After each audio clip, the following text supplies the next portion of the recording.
தாய் வீடு ஆகஸ்ட் 2026. தமிழ் கல்வெட்டியலின் கைவிளக்கு. முனைவர் சோனா இராசகோபால். 1950 2026. எழுதியவர் MM ஜெயசீலன். வாசிப்பவர் ஆனந்தராணி பாலேந்திரா. தமிழ் கல்வெட்டியலுக்கு பெருவளம் சேர்த்த நம் காலத்து பேராளுமை முனைவர் சோனா இராசகோபால் அவர்களின் திடீர் மறைவு இட்டு நிரப்ப முடியாத பேரிழப்பாகும். கல்வெட்டு பாடங்களை, மைப்படி பிரதிகளை வாசிப்பதில் மிக நீண்ட அனுபவமும் தேர்ச்சியும் பெற்றிருந்த அவர் ஏராளமான புதிய கல்வெட்டுகளை வாசித்துள்ளதுடன் பிறர் கண்டுபிடிக்கும் கல்வெட்டுகளின் வாசகங்களை சரிபார்த்து உதவுவதிலும் அக்கறையுடன் ஈடுபட்டு வந்தார். மிகுந்த தேடலும் விரிந்த விடய ஞானமும் கொண்ட அவரை தமிழ் கல்வெட்டு களஞ்சியம் என அடையாளப்படுத்தலாம்.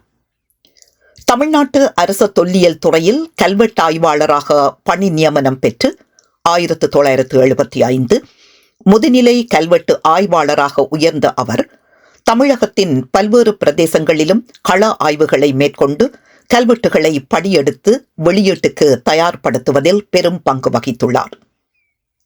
கல்வெட்டு பயிற்சி நிறுவனத்தின் பயிற்றுனராகவும் பணியாற்றியுள்ள அவர் பல நூறு மாணவர்களுக்கும் ஆசிரியர்களுக்கும் பயிற்சி அளித்துள்ளார். தமிழக தொல்லியல் கழகத்தின் கல்வெட்டு பயிலரங்குகளிலும் அக்கறையுடன் பங்களித்து வந்துள்ளார். தொல்லியல் துறையின் பதிவு அலுவலராக பணி உயர்வு பெற்று ஓய்வு பெற்ற அவர் கல்வெட்டியல் ஆய்வுகளிலும் புதிய கல்வெட்டுகளை வாசிப்பதிலும் இளம் மாணவர்களுக்கும் ஆய்வாளர்களுக்கும் கல்வெட்டியலை போதிப்பதிலும் புதிய தலைமுறையினரை ஊக்கமூட்டி வழிநடத்துவதிலும் ஓய்வின்றி ஈடுபட்டு வந்தார். தமிழக வரலாற்று எழுதியலுக்கான மூலத்தரவுகள் பலவற்றை திரட்டி தந்துள்ள அவர் அத்தரவுகளூடாகவும் அவை பற்றிய ஆய்வுகளூடாகவும் தமிழக வரலாற்று எழுதியலுக்கு கணிசமான பங்களிப்பினை வழங்கியுள்ளார். திருவையாறு 1976, ஒரு கல்வெட்டாய்வாளரின் சேரி முதலிய கட்டுரைகள் 2025 முதலான முக்கிய நூல்களை வெளியிட்டுள்ள அவர் திருமலை நாயக்கர் செப்பேடுகள், தாமரைப்பாக்கம் கல்வெட்டுகள், தொல்லியல் நோக்கில் தமிழகம் முதலான நூல்களின் இணையாசிரியராகவும் தமிழக செப்பேடுகள், திண்டிவனம் வட்ட கல்வெட்டுகள், காவேரி பேராசிரியர் ஏனா சுப்பராயலு அவர்களின் மணிவிழா மலர், 41வது தென்னிந்திய கல்வெட்டு தொகுதி, தீனா நாவண்ணா சுப்பிரமணியன் கட்டுரைகள் முதலான நூல்களின் பதிப்பாசிரியராகவும் தமிழ் பிராமி கல்வெட்டுகள், கிருஷ்ணகிரி மாவட்ட கல்வெட்டுகள், நாகப்பட்டினம் மாவட்ட கல்வெட்டுகள் முதலான பல நூல்களின் இணை பதிப்பாசிரியராகவும் பணியாற்றி அந்நூல்களை செம்மையாக வெளிக்கொண்டுள்ளார். நொபுரு கராஷிமாவின் வரலாற்று போக்கில் தென்னக சமூகம் சோழர் காலம் என்ற நூலின் தமிழ் மொழிபெயர்ப்பில் இராசகோபால் அவர்களும் மொழிபெயர்ப்பாளராக பங்காற்றியுள்ளார். தமிழக தொல்லியல் கழகத்தின் ஆவணம் இதழின் பதிப்பாசிரியராக நீண்ட காலமாக சிறப்புற செயற்பட்டு வந்துள்ளதுடன் செம்மொழி தமிழாய்வு மத்திய நிறுவனம் மேற்கொண்ட கல்வெட்டு சொற்களின் பொருட்புல அடைவு என்ற செயற்திட்டத்தின் மேனிலை ஆய்வாளர்களுள் ஒருவராக பணியாற்றியுள்ளார். சர்வதேசிய மற்றும் தேசிய கருத்தரங்குகளில் கல்வெட்டியல் தொடர்புடைய பல அரிய கட்டுரைகளை தமிழிலும் ஆங்கிலத்திலும் சமர்ப்பித்துள்ளதுடன் ஏராளமான கட்டுரைகளை தொகுப்பு நூல்களிலும் சிறப்பு மலர்களிலும் கருத்தரங்க கோவைகளிலும் வெளியிட்டுள்ளார். இராசகோபால் அவர்கள் கல்வெட்டு பயிற்சி நிறுவனத்தில் பயிற்சி பெற்ற போது தேர்வின் ஒரு பகுதியாக சமர்ப்பிக்கப்பட்ட ஆய்வறிக்கையே திருவையாறு 1976 என்ற நூலாக வெளிவந்தது. மாணவ பருவத்தில் எழுதப்பட்டிருந்தாலும் அதன் கனதியும் முறையியலும் மிகுந்த பாராட்டை அவருக்கு பெற்று தந்தன. இலக்கிய செய்திகள், தொன்மச் செய்திகள், விழாக்கள், கல்வெட்டு தரவுகள் முதலானவற்றை இணைத்து திருவையாறின் வரலாற்றையும் அங்குள்ள கோயில்களின் வரலாற்றையும் தொகுத்து அவற்றினூடாக சமூக வரலாற்றை கட்டியெழுப்பும் முயற்சியை அந்நூலில் மேற்கொண்டுள்ளார். கோயில் வரலாற்று வரைவியலுக்கு அந்நூலை நல்லதொரு வழிகாட்டியாக பரிந்துரைக்கலாம். இராசகோபால் அவர்களின் கட்டுரைகள் பெரிதும் அளவில் சிறியனவாக அமைந்துள்ளன. ஆனால் அவை மைய வரலாற்று எழுதியலில் பரவலாக பேசப்படாத, வெளிச்சத்துக்கு வராத அரிய செய்திகளை வெளிப்படுத்தியுள்ளன. எளிமையான மொழியில் செறிவாக எழுதப்பட்டுள்ள அக்கட்டுரைகள் விரிவான ஆய்வு சான்றுகளை கொண்டமைந்துள்ளன. கல்வெட்டு சான்றுகளுடன் இலக்கிய வரலாற்று செய்திகள் இலக்கண தகவல்கள், புராண இதிகாச குறிப்புகள், சொற்பொருள் விளக்கங்கள், ஏனைய சமூக வரலாற்று செய்திகள் முதலானவற்றை இணைத்து அவர் மேற்கொண்டுள்ள வியாக்கியானங்கள் புதிய ஆய்வு முடிவுகளை தந்துள்ளன. விரிவான ஆய்வுகளுக்கான பாதைகளை திறந்துள்ளன. இலங்கை தமிழ் கல்வெட்டியலுக்கு இராசகோபால் அவர்கள் வெவ்வேறு வகைகளில் பங்களித்துள்ளார். பேராசிரியர்களான சீனா பத்மநாதன், வானா மகேஸ்வரன், பானா புஷ்பரட்னம் முதலானவர்களுடன் நெருங்கிய நட்பில் இருந்த அவர் அவர்களுடைய கல்வெட்டு ஆய்வுகளுக்கு துணை செய்துள்ளார். அவர்களால் கண்டறியப்பட்ட, அவர்களால் மைப்படி எடுக்கப்பட்ட கல்வெட்டுகளின் பாடங்களை சரிபார்த்து சரியான வாசிப்பை, செம்மையான வாசிப்பை செய்து கொடுத்துள்ளார். அவர்களுக்கு மட்டுமன்றி பேராசிரியர் ஏனா சுப்பராயலு, பேராசிரியர் பானா சண்முகம் ஆகியோர் இணைந்து வெளியிட்டுள்ள இலங்கை தமிழ் கல்வெட்டுகளின் வாசகங்களை சரிபார்த்து செம்மைப்படுத்தும் பணியையும் மேற்கொண்டுள்ளார். பேராசிரியர்களான சுப்பராயலு அவர்களும் சண்முகம் அவர்களும் இணைந்து ஆவணம் இதழில் இலங்கையில் அஞ்சூற்றுவர் கல்வெட்டுகள் 1998, அனுராதபுரத்தில் ஒரு தமிழ் கல்வெட்டு 1999 எனும் தலைப்புகளின் கீழ் இலங்கை தமிழ் கல்வெட்டுகளை வெளியிட்டுள்ளனர். அவை பற்றிய விளக்கத்தில் இராசகோபால் அவர்கள் அவற்றின் வாசகங்களை சரிபார்த்து உதவி செய்தமை பதிவு செய்யப்பட்டுள்ளது. அந்த தொடர்ச்சியில் எனக்கும் அவர் உதவி செய்துள்ளார். கந்தளாய் வெலுன்னா ரஜமஹா விகாரையில் கிடைத்த தமிழ் கல்வெட்டுக்கான என் வாசிப்பை செம்மைப்படுத்தி அதனை ஆவணம் இதழில் வெளியிட்டார். அவ்வாறே தொல்லியல் திணைக்கள நண்பர்கள் அனுப்பும் தமிழ் கல்வெட்டுகளின் வாசிப்புகளை இராசகோபால் அவர்களுக்கு அனுப்பியே அவற்றின் வாசகங்களை உறுதிப்படுத்திக் கொள்வேன்.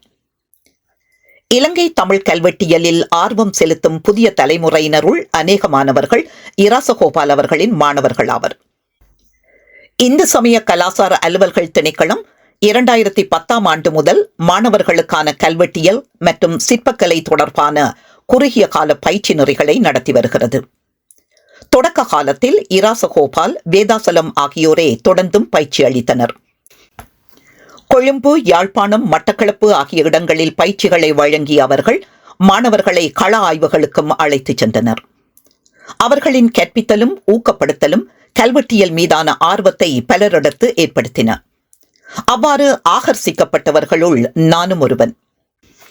கல்வெட்டு பயிற்சி ஆரம்பிக்கப்பட்ட போது முதல் தொகுதி மாணவர்களுள் ஒருவனாக நானும் கலந்து கொண்டேன். பின்னர் என் கலாநிதி பட்டத்தை கல்வெட்டியல் தொடர்பில் மேற்கொள்ள அந்த பயிற்சியில் கலந்து கொண்டதும் இராசகோபால் முதலானவர்களின் வழிகாட்டுதலுமே காரணமாக அமைந்தன. இராசகோபால் அவர்கள் பயிற்சி நிறைவுடன் மாணவர்களை கைவிடுபவர் இல்லை. தொடர்ந்தும் மாணவர்களை ஊக்கப்படுத்துவதிலும் அவர்களுக்கு தேவையானவற்றை பெற்றுக் கொடுப்பதிலும் அவர் அக்கறை செலுத்தி வருவார். கல்வெட்டு பயிலரங்கின் போது என்னிடம் கல்வெட்டு சொல்லகராதி இல்லை என்று அவரிடம் தெரிவித்திருந்ததை மனதில் கொண்டு இந்தியாவுக்கு சென்றதும் தமிழ் கல்வெட்டு சொல்லகராதியின் 2 பாகங்களையும் வாங்கி அனுப்பியிருந்தார். எந்த தகவல் கேட்டாலும் பெற்றுத் தருவார்.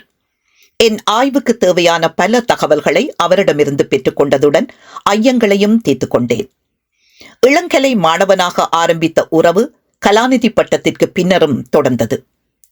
ஆசிரிய மாணவ உறவை தாண்டி மாணவர்களிடத்தே ஆத்மார்த்தமான பிணைப்பை தோற்றுவிக்கும் ஈர்ப்பு அவரிடம் இருந்தது. இராசகோபால் அவர்களின் முன்னோர்கள் திருப்பணி செய்து போற்றிய வேலங்குடி வயல்நாச்சி அம்மன் கோயிலுக்கு அவரின் அழைப்பை ஏற்று நானும் பூண்டி புஷ்பம் கல்லூரியின் பேராசிரியர் நண்பர் பாலமுருகனும் ஒருமுறை சென்றிருந்தோம். கோயில் வரலாற்றை ஆர்வத்துடன் பகிர்ந்து கொண்ட அவர் எம்மை அன்பு பொங்க உபசரித்தார். அப்பயணம் அவருடனான பிணைப்பை மேலும் நெருக்கமாக்கின. சம்பந்தரின் திருப்பதிகம் ஒன்று கல்வெட்டிலிருந்து திருமுறைக்குள் உள்வாங்கப்பட்ட வரலாறு நாம் அறிவோம்.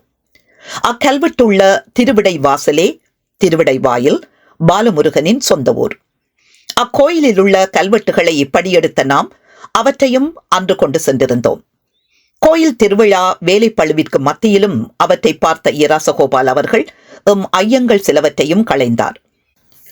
அவருடன் நெருங்கிய தொடர்பில் இருந்த அனைவரையும் வயல்நாச்சி அம்மன் கோயிலுக்கு அழைத்துச் சென்றுள்ளார் என்பதை அறிந்தபோது மிகுந்த நெகிழ்ச்சியுற்றோம்.